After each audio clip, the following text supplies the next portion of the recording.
Oh, hey there. I'm now coming to you from outside of my fiance's grandmother's place, where watching the whales has turned me from a negatively charged electron into a positively charged positron. And I'm going to sit here today and talk to you about beta decay. Now, there are two forms of beta decay, the first being electron emission, or beta negative decay.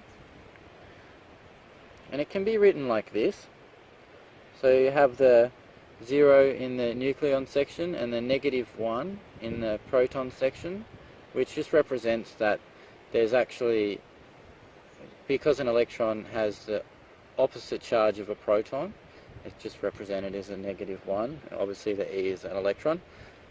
Or it can be noted as the beta decay symbol, with the same there for the nucleons and the proton area, or just as beta negative decay. Now, the emission of an electron from the nucleus is a result of a neutron changing into a proton, and is accompanied by an almost undetectable antineutrino. And so that's written here. We have a neutron, which has a nucleon number of 1, is one neutron and 0 protons, changes into a proton, nucleon number of 1, which has 1 proton, no neutrons, 1 proton, plus, so this all equals out on either side, plus an electron and the antineutrino. And the other type of beta decay is positron emission, or beta positive decay. Now it's written with a positive symbol in place of the negative symbol, just because the charges are in opposition, exactly opposite, of an electron. So the emission of a positron from the nucleus is a result of a proton changing into a neutron, and is accompanied by an almost undetectable neutrino. So the way that it's written is, here you have a proton which has a proton number of 1 and a nucleon number of 1 change into a neutron which has a proton number of 0 and a neutron number of nucleus number of 1. And that's accompanied by a positron, which is just an electron but with a positive charge, and a neutrino.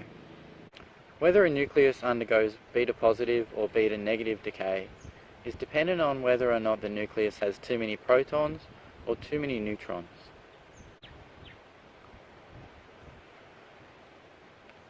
In actuality, in beta negative decay, a W negative boson particle is emitted from the neutron before it almost instantly decays into an electron and an antineutrino. For beta positive decay, it's a W plus boson. It's important to mention that a neutron doesn't contain a proton, electron, and antineutrino, and that a proton doesn't contain a neutron, positron, and neutrino. It's more accurate to say that one of the quarks within a neutron changes from a down quark to an up quark when a neutron changes to a proton. Similarly, when a proton changes to a neutron, one of the up quarks changes to a down quark.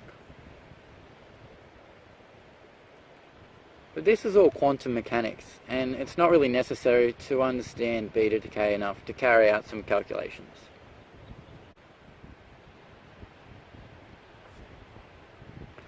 So here are some examples of beta positive and beta negative decay. So with beta negative decay, we're going to see thorium undergo beta negative decay and become protactinium. So here we start with, it's thorium-234, and it's got 90 protons to start with, and then the difference between 234 and 90 is the neutrons. So it's going to decay into protactinium, which now has 91 protons and the same amount of nucleons. So we can see that for that to happen, to have the same amount of nucleon numbers but one extra proton number, it tells us that in this, a neutron has turned into a proton.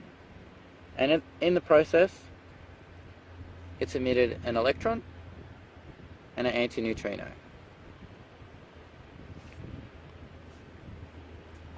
With beta positive decay, we're going to see thallium turn into mercury. In this case, it's thallium 195, which has 81 protons.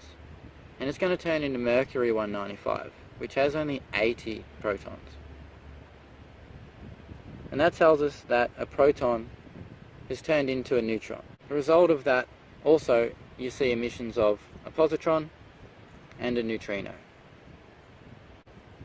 Now, more complex calculations are possible, but for the sake of this video, we'll just leave it at that. So in summary, we've seen that when a nucleus enters a higher than stable energy state, it wants to return to stability, and it does so through the process of decay. What type of decay a nucleus undergoes is due to how much energy must be shed to return to stability. We now know that there are two types of beta decay, positive and negative, and we can use notation to show its process.